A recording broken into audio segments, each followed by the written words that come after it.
Classification of bacteria on the basis of nutrition. इससे पहले मैंने आपको क्लासिफिकेशन पढ़ाई on the basis of shape.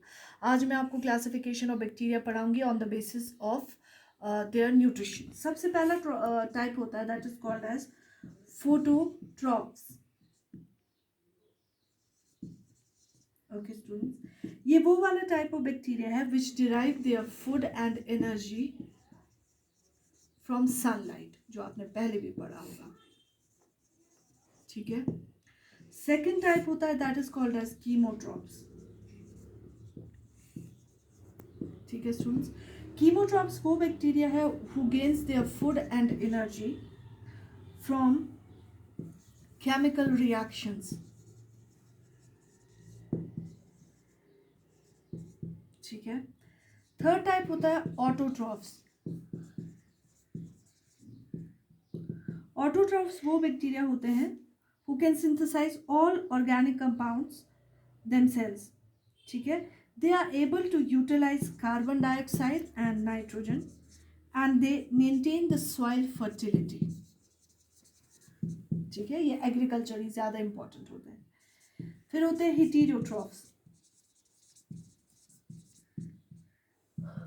They are those bacteria which is unable to synthesize their own metabolites and depends on organic compounds are generally pathogenic bacteria.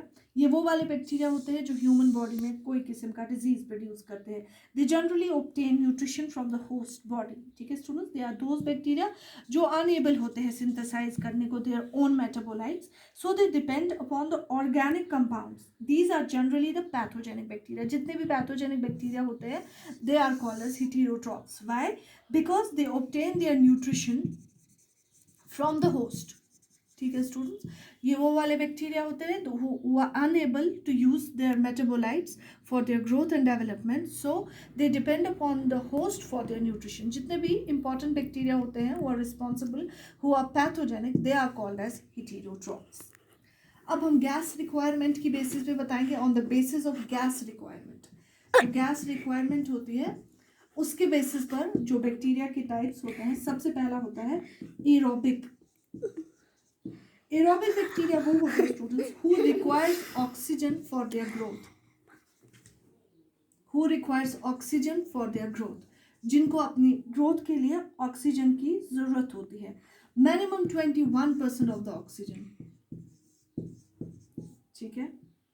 Second type होता है anaerobes या anaerobic bacteria. They do not use oxygen. Okay, इसमें भी दो किस्म के होते हैं। एक होता है ऑब्लिगेट। ये वो वाले होते हैं they can not tolerate even the low level of the oxygen and may die upon small exposure to the air. Obligate anaerobes वो होते हैं जो जरा सा भी even the low concentration of the oxygen can be dangerous. जैसे आपका होता है कोलेस्ट्रिडम टेटनाई, ओके, या कोलेस्ट्रिडम के स्पीशीज जितने भी होते हैं they are all called as obligate anaerobes. Why? Because they can not sustain even in the low concentration of the oxygen. ठीक है जी। इसके बाद सेकेंड टाइप होता है that is called as facultative anaerobes. Facultative anaerobes वो है they can grow in presence of oxygen as well as in absence of oxygen. ठीक है, तो ना ही ज़्यादा ऑक्सीजन ना कम ऑक्सीजन, तो दे आर फैकल्टेटिव एनारोब्स। ठीक है। थर्ड होता है that are called as microaerophilic. Microaerophilic bacteria वो होते हैं who requires low level of oxygen for their growth but may die in the high level of oxygen. Micro aerophilic वो वाले होते हैं जिनमें ऑक्सीजन की कंसंट्रेशन अगर कम हो तो ठीक है, ठीक है, okay, low level of oxygen is good for their growth. पर अगर जरा सी भी ऑक्सीजन लेवल बढ़े, हाई हो जाए, if the level of the oxygen is high they will die definitely. ठीक है students, this is all about the classification based on nutrition. Thank you.